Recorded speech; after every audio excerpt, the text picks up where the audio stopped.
Olá, meus amigos, tudo bem com vocês? Aqui é o pastor Daniel Monteiro e este é o canal A Tribo de Dan.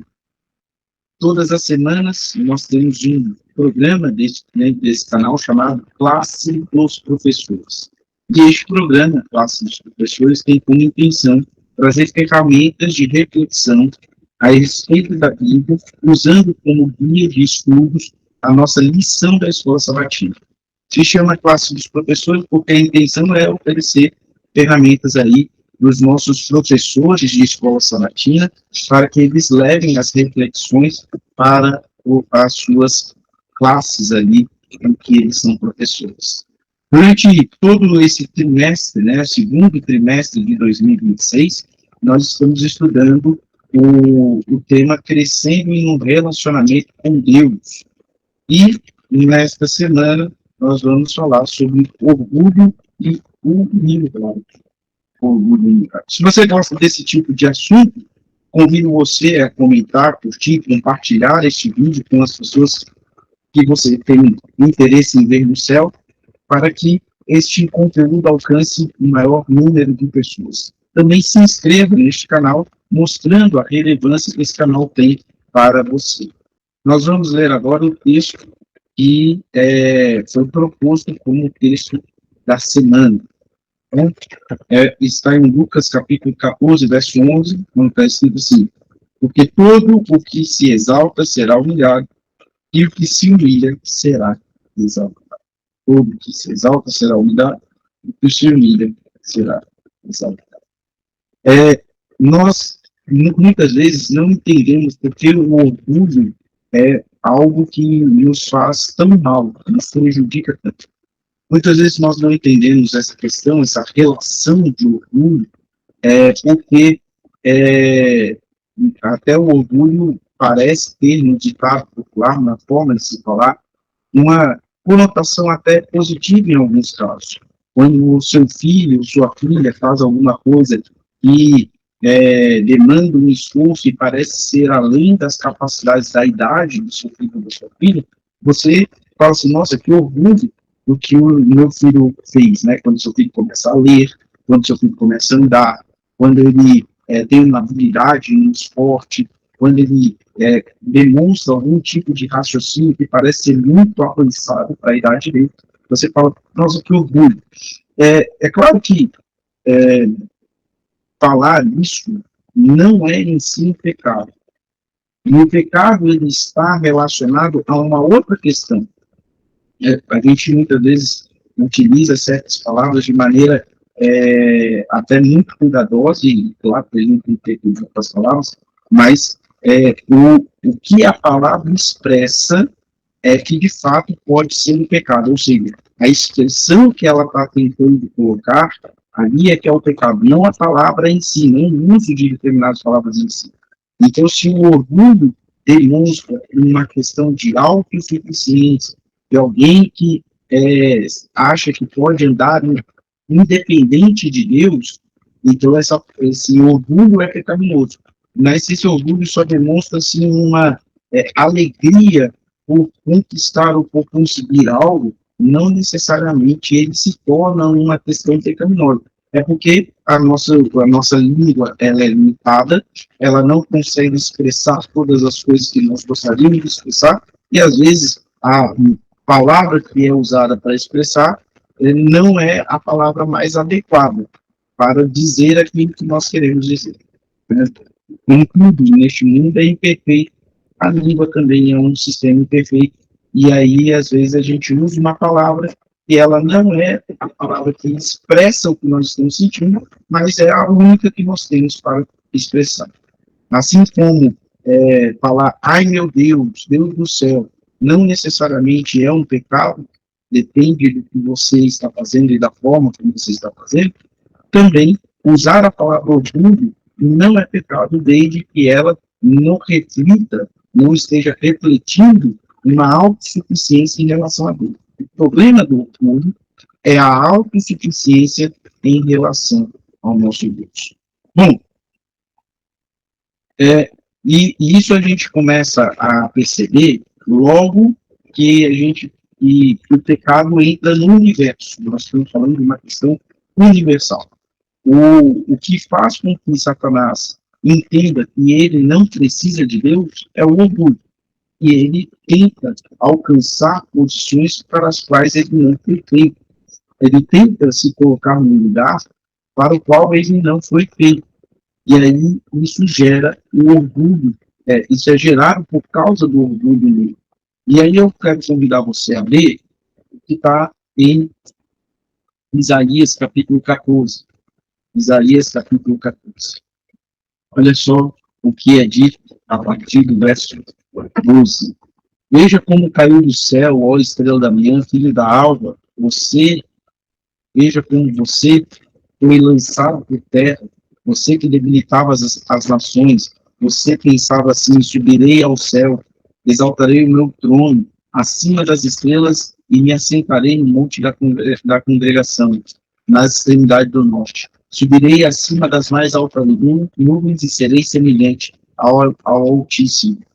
O orgulho, o orgulho que o diabo sentiu, né, e ele queria expressar esse orgulho, era uma ideia de subida.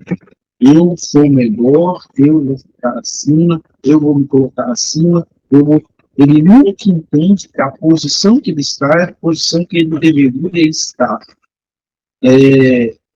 Aqui, claro que existe uma questão de cuidado, como você falar, o cristão, ele pode almejar um trabalho melhor, uma casa melhor, um carro melhor, mas ele tem que almejar essas coisas dentro dos planos de Deus.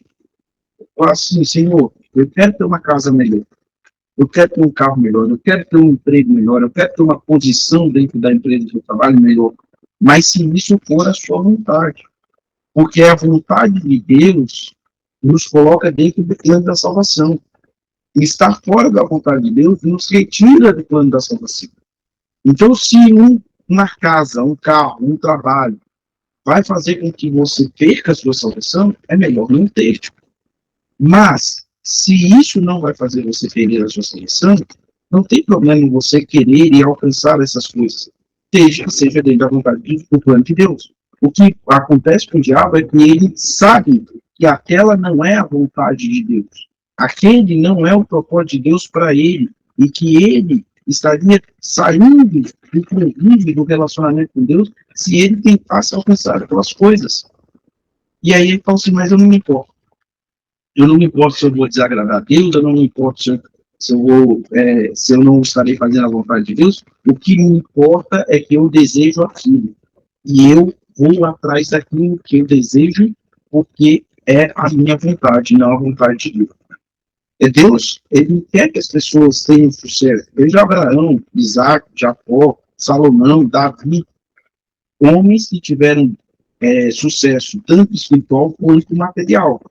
Mas ao alcançar o sucesso material, eles não se perderam no processo do espiritual. Então, se o processo espiritual vai ser prejudicado por causa do sucesso material, é melhor que eu não tenha sucesso material. Mas, se o sucesso material não vai prejudicar o meu sucesso espiritual, então a gente não tem problema nenhum em buscar, em conseguir. E aqui está um ponto de humildade relacionado ao orgulho. O orgulho é olhar para as coisas de Deus e falar assim, eu acho que o meu caminho é melhor que o de Deus. Já no processo de humildade, é falar assim, eu tenho o meu desejo, mas eu só quero que o meu desejo seja cumprido se isso estiver dentro dos planos de Deus. Se isso também for o desejo de Deus. E aí a gente vai seguir na linha da humildade, ao invés da linha do orgulho.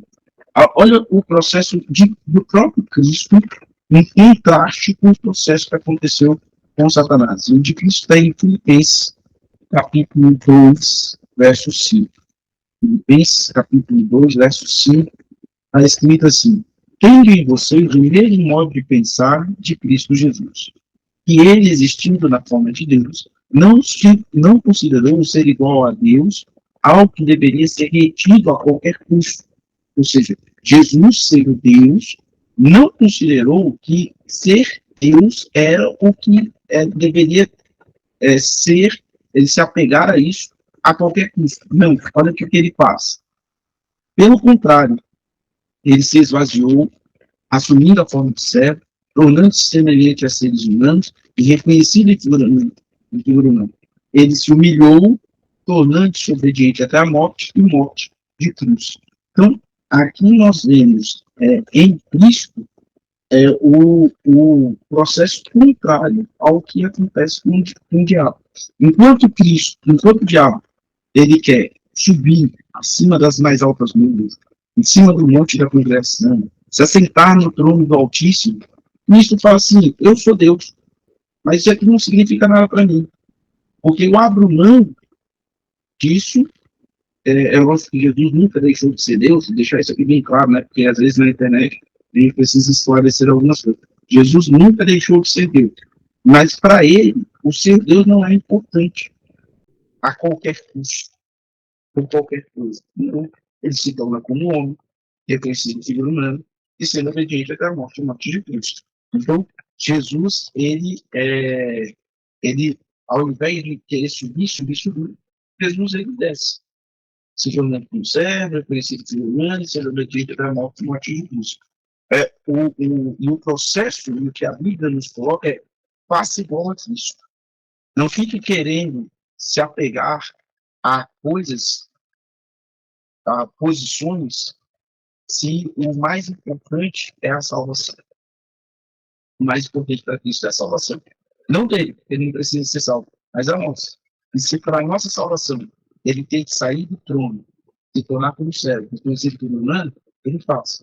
Agora, muitas vezes nós nos apegamos a riqueza, fama, poder, nós nos apegamos a essas pequenas coisas, não abrimos mão dessas pequenas coisas e abrimos mão da salvação. Se o mais importante para você é riqueza, é poder, é fama, é dinheiro, é carro, se você não é capaz de agir como Cristo, você está abrindo mão da sua salvação. Você está abrindo mão daquilo que nos foi de Deus para você. Você prefere pegar-se ao seu orgulho do que se curvar como Cristo se curvou, ser humilde como Cristo foi. Essa é a relação que é colocada aqui com o que a postura do diálogo é postura de Cristo. E aí, o problema não é que a gente explica várias vezes, né? E às vezes algumas pessoas querem distorcer o que a gente fala, mas aqui o problema não é você desejar ter uma casa melhor, um carro melhor, mais dinheiro na conta bancária, não é você desejar ter mais poder, influência ou ser famoso. O problema é se você quer essas coisas e isso não for o plano de Deus para você. Se você prefere essas coisas do que a salvação. Se essas coisas fossem te tirar a salvação, você ainda ia querer essas coisas? Então, a gente tem que entender que, apesar de muitas vezes nós queremos estar em uma posição, em um lugar diferente, se Deus nos mantém onde nós estamos, é porque é ali que não deveríamos ficar. E quando Ele quiser nos tirar daquele lugar, Ele nos tira. Você pode até trabalhar em direção daquilo que você quer, mas se não for no plano de Deus, não tem sucesso. Mas, se for no plano de Deus, você tem sucesso. Não aceite o sucesso que vem de Deus. Isso é humildade. E reconheça que esse sucesso é de Deus. Se eu estou onde estou, se eu faço o que eu faço, é porque eu estou de graça. A única coisa. Bom, em Lucas, capítulo 18, versos 9 a 14, é onde você tem o centro dessa discussão do orgulho, né? Vamos lá para Lucas, capítulo 18. Lucas, capítulo 18, verso 9 até o verso 14. É a parábola do fariseu e do publicano.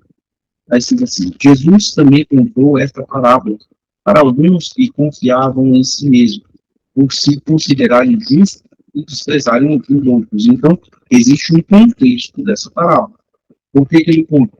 Porque alguns se achavam mais justos que outros e desprezavam quem eles achavam que não eram justos.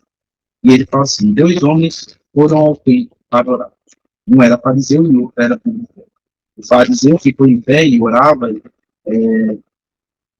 para si mesmo. Veja que a oração do fariseu não era para Deus, era para si mesmo. Dessa forma: ó Deus, graças te dou porque eu não sou como os demais homens, roubadores, injustos, adúlteros, mas nem ainda como este publicano. Então, ele não era igual. Eu faço jejum 2 vezes por semana, dou o dízimo de tudo que dou.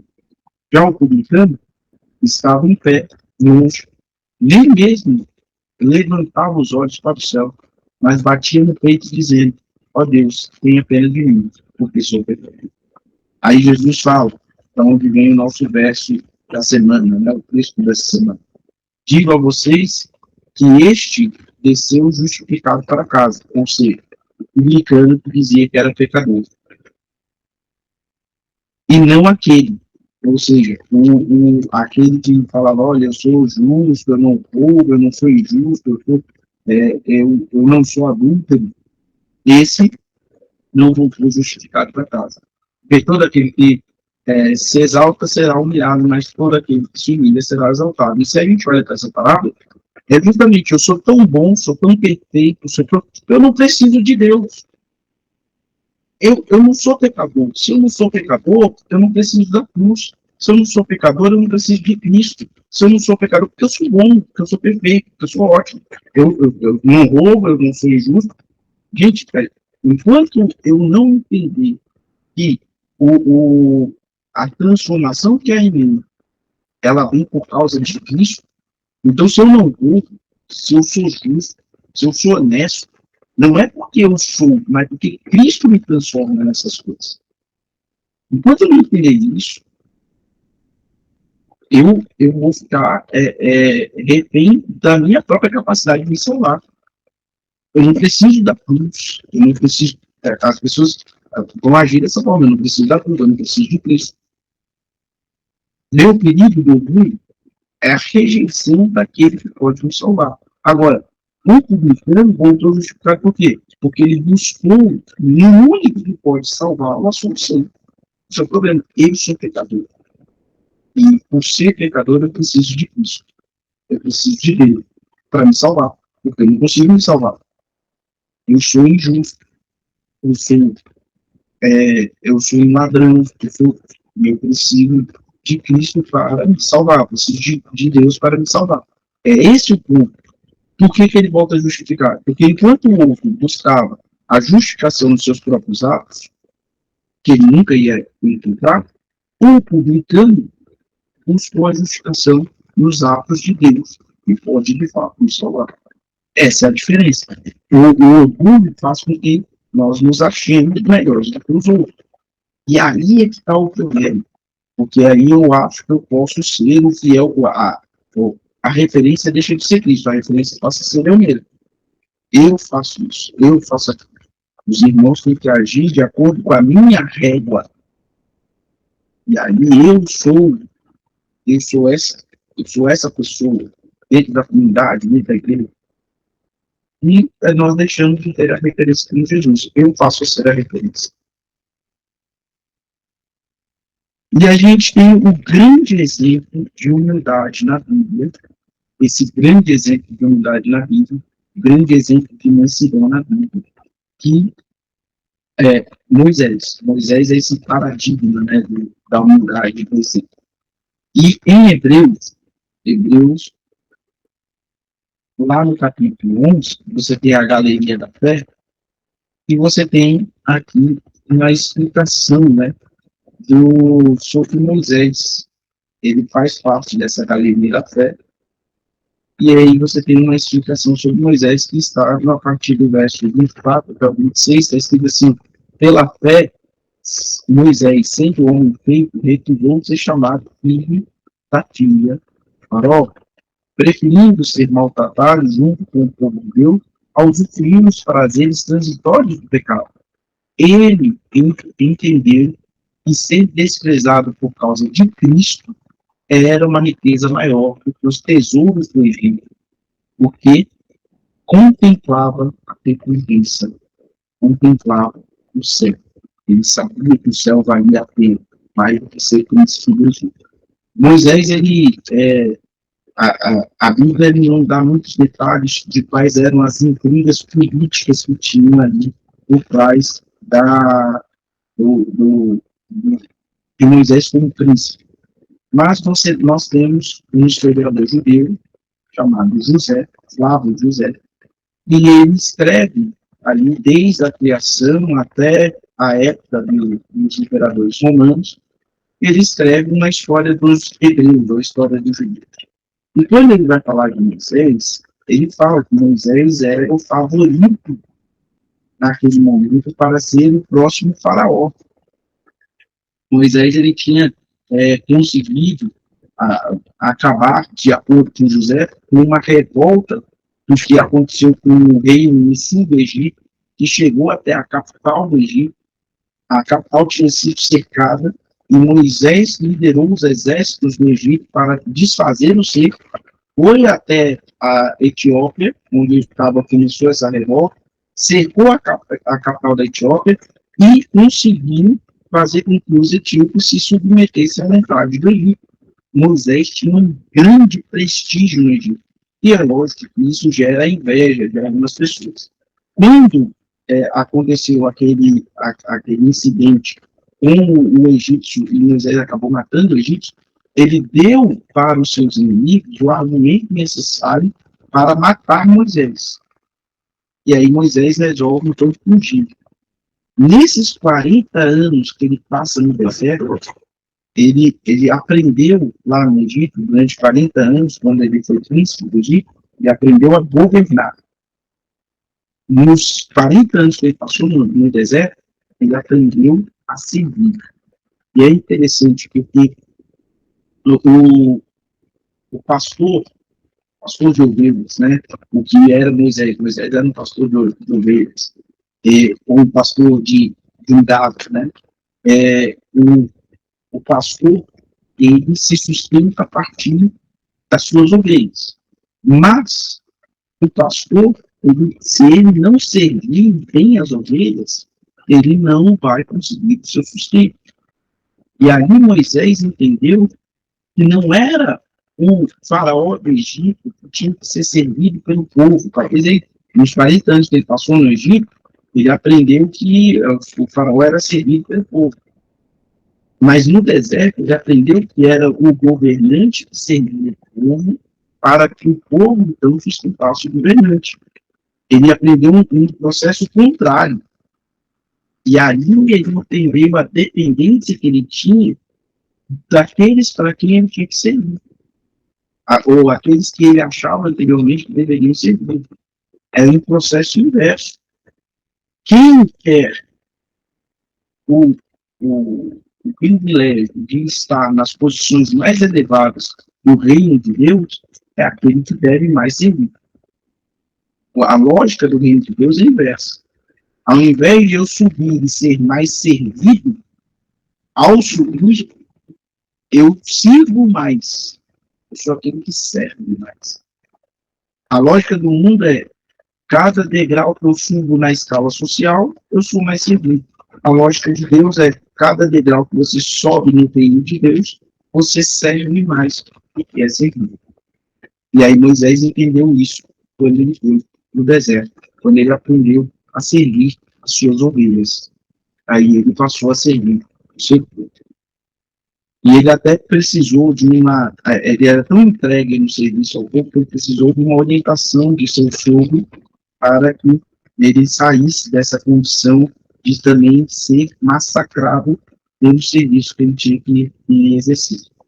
Bom, e aí a gente vai entender o quanto que o orgulho vai nos afastando da vontade de Deus, fazendo com que a gente pense que a nossa vontade é melhor para a nossa vida e desenvolvendo um trabalho medíocre para Deus.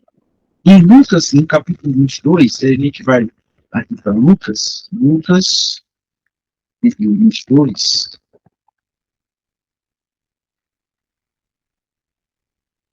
a gente vai ter no verso 24 e 27,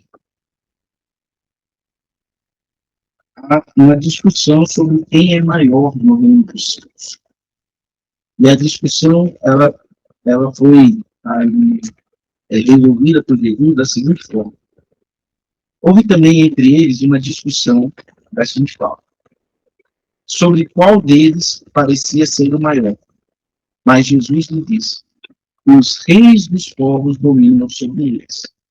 Os que exercem autoridade são chamados de benfeitores. Mas vocês não são assim. Pelo contrário, maior entre vocês seja como menor. E aquele que dirige seja como que serve. Pois qual é o maior? Aquele que está à mesa ou aquele que serve? Não é verdade que é aquele que está à mesa? Pois, no meio de vocês, eu sou como que serve. Vocês são os que têm permanecido comigo nas minhas tentações. E eu confio a vocês no meio, assim como o meu Pai confiou a mim, para que comam e bebam da minha mesa no meu reino, e vocês se assentarão em tronos para julgar as 12 tribos de Israel. Ora, Jesus inverte a lógica do mundo, como eu disse, e aí ele fala assim, olha, para vocês quem é que parece maior?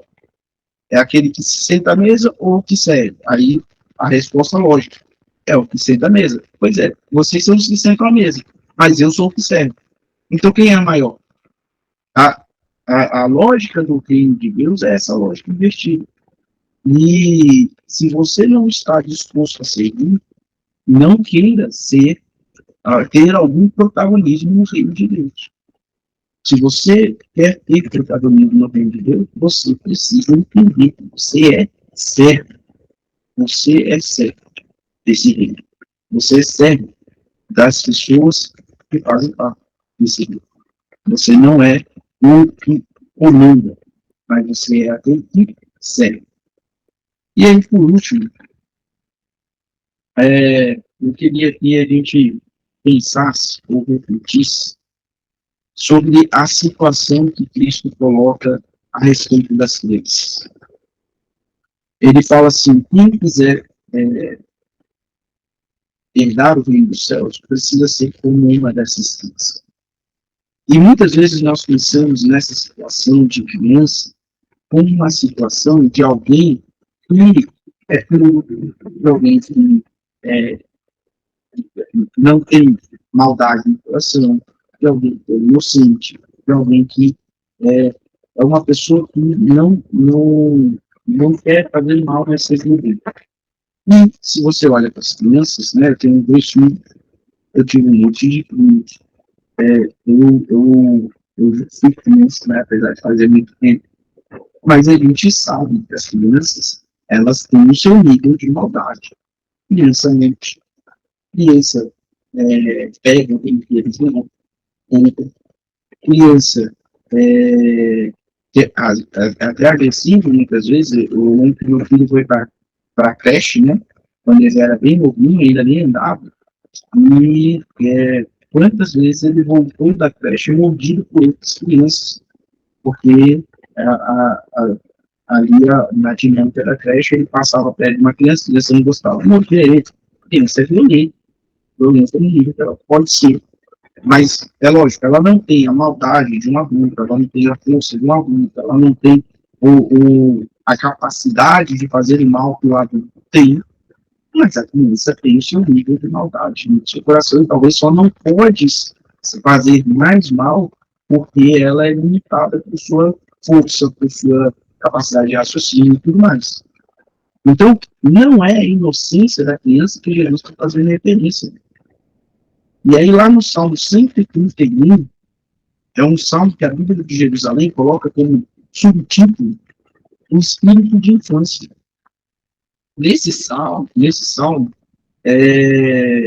está lá o espírito de infância, Ele conclui o salmo falando assim, é, como criança que acabou de mamar, uma criança que ainda mama, eu confio em ti, Senhor. Olha, o espírito de infância não é um espírito de inocência, não é um espírito de verdade. O espírito de infância é um espírito de dependência. E o orgulhoso, ele não é dependente. O orgulhoso, ele acha que ele pode mais melhor, independente dos outros. O orgulhoso, ele não quer servir. O orgulhoso quer ser servido. O orgulhoso, ele quer fazer as coisas de acordo com a sua vontade, e não de acordo com a vontade dele. O filho, por mais que ele queira alguma coisa, ele depende dos pais para que aquilo aconteça. E se os pais quiserem que aconteça, vai acontecer. Mas se os pais não quiserem que aconteça, por mais que o filho tenha um desejo, não vai acontecer o desejo do filho. O filho, ele está ali para o filho está ali sendo atendido, conseguido pelos pais constantemente, e ele depende dos pais. Depende do pai para tomar banho, depende do pai para se alimentar, depende do pai para tomar casa, depende do pai para comprar remédio, depende do pai para tudo, para se vestir. Ele depende do pai. E é o que o pai dá ao filho que o filho tem. Se o pai der roupas de uma determinada loja, o filho quer uma roupa de marca, o filho vai ter aquela roupa. Mas se o pai disser essa roupa você não vai ter, o filho não vai ter a roupa. Se o pai dá um brinquedo para o filho vai ter o brinquedo. Mas se o pai falar esse brinquedo você não vai ter, o filho não vai ter o brinquedo. O filho depende do pai. E humildade é isso. O orgulho é o contrário disso. Humildade é a dependência que nós temos do nosso Deus. O orgulho é o agir independente de Deus. Eu quero minhas coisas, eu tenho meu desejo, minhas coisas, o executar. E quando nós entendemos que humildade não é o rapaz inteligente falar que é duro, não é a pessoa bonita falar que é feia. Humildade é você entender que se você é inteligente, você é inteligente, porque Deus te deu inteligência. Se você tem um bom emprego, é porque Deus te deu esse bom emprego. Se você tem uma boa casa, é porque Deus te deu essa boa casa. Mas fui eu que trabalhei. Quem te deu capacidade para trabalhar? Fui eu que realizei. Quem te deu capacidade de realizar? Porque se Deus quisesse, você não levantava da cama. Mas Ele permitiu que você levantasse. Ele permitiu que você fosse. Ele permitiu que você fizesse. Então, é reconhecer que tudo que nós somos e temos depende de Deus. Isso é humildade. O orgulho é o contrário disso. É achar que eu posso fazer pela minha própria força. Eu posso realizar pelo meu próprio conhecimento. E aí, quando diferente daquilo que é de Deus, eu acho que eu mereço, porque eu estou tentando fazer. Mas, na verdade, é Deus que está permitindo que você faça ou não faça. Por isso, na sua vida, coloque a dependência da vontade. Ele quer te dar muito mais do que você sonhou. E vai a ter. Se Moisés trocou a coroa do Egito para ser um servo do povo da luta. Eu tenho certeza que vai. Paulo trocou ser um juiz em Israel, fazer parte do Senhor, para ser um pregador da palavra de Deus. Eu tenho certeza que valeu. Por mais que eles não alcançaram a fama, a riqueza, o poder, eles teriam alcançado se tivessem seguido por outro caminho. O caminho que eles seguiram deu a eles mais realizações, sentido de completude, deu significado para a vida deles. E, principalmente, o caminho que eles escolheram seguir, submetendo a vontade de Deus, garantiu, através de Cristo, a eternidade. Não sei se Moisés seria salvo se ele tivesse sido Faraó, mas eu tenho certeza que se ele não fosse salvo sem Faraó, não valeria a pena ser Faraó. Não sei se Paulo seria salvo se ele fosse um fariseu do sinédrio.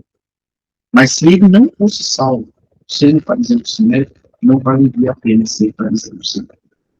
Portanto, a contexto vai acontecer o caminho que nós seguimos na vida, que seja o caminho que Deus colocou para seguir.